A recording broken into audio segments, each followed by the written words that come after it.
தக்காளி சாதம் அப்படின்னாலே யாருக்கு தான் பிடிக்காது, எல்லாருமே விரும்பி சாப்பிடுவோம். அதுக்கு ஒரு குக்கர் வச்சுட்டு எண்ணெய் ஊற்றிக்கலாம். கடுகு கொஞ்சம் சோம்பு போட்டு பொரிய விட்டுட்டு நான் ஒரு கப் அளவுக்கு சின்ன வெங்காயம் எடுத்து அப்படியே சேர்த்துட்டு கூடவே ஒரு 5-6 பல் பூண்டு கொஞ்சம் கருவேப்பிலை சேர்த்து நல்லா வதக்கி விட்டுறலாம். அடுத்ததாக 5 தக்காளி சேர்த்துருக்கேன். தக்காளி வதங்குறதுக்குள்ள ஒரு பக்கம் அரைச்சிட்டு வந்துடலாம். அரைக்கிறதுக்கு 2 தக்காளியும் 1 ஸ்பூன் அளவுக்கு காஷ்மீரி சில்லி பவுடர் போட்டு இதை அரைச்சி எடுத்துடலாம்.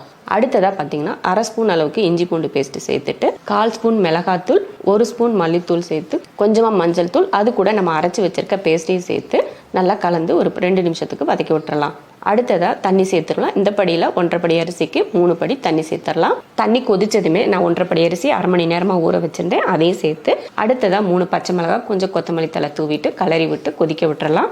நல்லா கொதிச்சதுக்கு அப்புறமா தேவையான அளவுக்கு உப்பு சேர்த்துட்டு குக்கர் மூடி போட்டு 2 விசில் விட்டு ஆஃப் பண்ணிக்கலாம். தக்காளி சாதம் பார்த்தீங்கன்னா அருமையாக ரெடியாக இருக்குது. நல்லா உதிரியாகவும் பார்க்குறதுக்கு ரொம்ப கலர்ஃபுல்லாகவும் இருக்குது.